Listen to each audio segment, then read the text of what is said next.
સને 1990માં પ્રથમવાર નગરપાલિકાના સભાસદ તરીકે ચૂંટાયા ડૉક્ટર નાથજીભાઈ દેસાઈ. અને પ્રમુખ પદે ક્યારે આવે અને તેના પછી 1995ના છેલ્લા વર્ષમાં પ્રમુખ પદ સંભાળ્યું. પછી 1996માં પ્રમુખ પદ સંભાળ્યું. 1997માં લેડીઝ સીટ હોવાથી ઉપપ્રમુખ બન્યા અને વહીવટ સંભાળ્યો. તેના પછી સ્ટેન્ડિંગ કમિટીના ચેરમેન બન્યા. તેના પછી ઉપપ્રમુખ બન્યા. તેના પછી આરોગ્ય સમિતિના ચેરમેન બન્યા. 2008ની સાલ સુધી નગરપાલિકામાં સેવા બજાવી, 18 વર્ષ સુધી એક જ ધારી અને હોદ્દાઓ ઉપર રહ્યા અને નગરના લોકોની સેવા કરી. અને નરેન્દ્રભાઈની જ્યારે પીએમ બનવાના હતા ત્યારે નરેન્દ્રભાઈના સાથે જોડાણા અને નરેન્દ્રભાઈ એક ઈશ્વરીય અવતાર છે તેવું તેમણે મીડિયાને જણાવેલું. અને એ નરેન્દ્રભાઈ અત્યાર સુધી પીએમ તરીકે ભારત દેશનો વિકાસ કરી રહ્યા છે. આજે નરેન્દ્રભાઈનો દુનિયામાં ડંકો વાગે છે ત્યારે નરેન્દ્રભાઈના માદરે વતનમાં નગરપાલિકાની ચૂંટણી આવી રહી છે. તો નગરપાલિકાની ચૂંટણીમાં પણ નરેન્દ્રભાઈનો ડંકો વાગે, નરેન્દ્રભાઈની નગરપાલિકા ભારતીય જનતા પાર્ટીની બને તેવી અમે લાગણીસભર ઈચ્છીએ છીએ.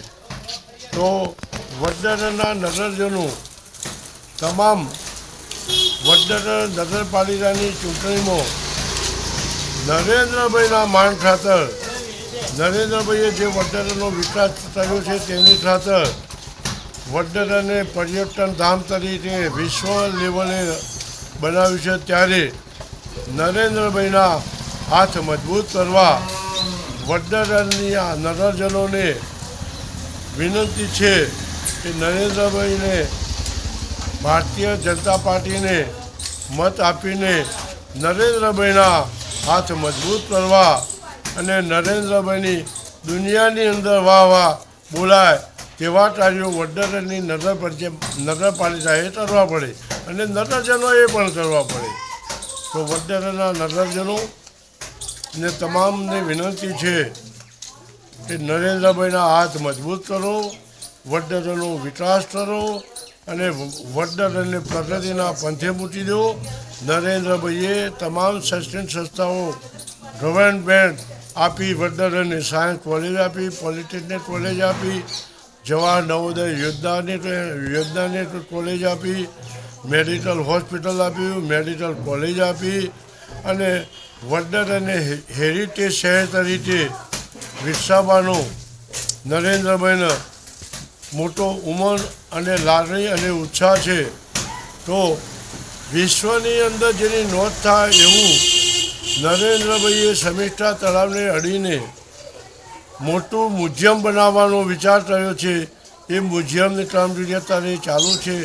એ મ્યુઝિયમની પાછળ કેન્દ્ર સરકાર કરોડો રૂપિયા ખર્ચવાની છે અને આખા વિશ્વની અંદર મ્યુઝિયમ પ્રખ્યાત થાય, વિશ્વના લોકો અહીંયા મ્યુઝિયમ જોવા વડનગરમાં આવે તેવું એક નરેન્દ્રભાઈનું સપનું છે.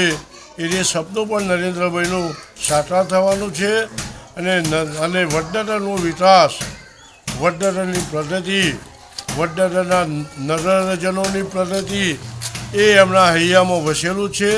એવા અમારા હૃદય સમ્રાટ પીએમ સાહેબ નરેન્દ્રભાઈને ધન્યવાદ અને નરેન્દ્રભાઈના હાથ મજબૂત કરવા આપ સૌને હું અપીલ કરું છું. એક અભિયાન છે નો રિપીટ થિયરી.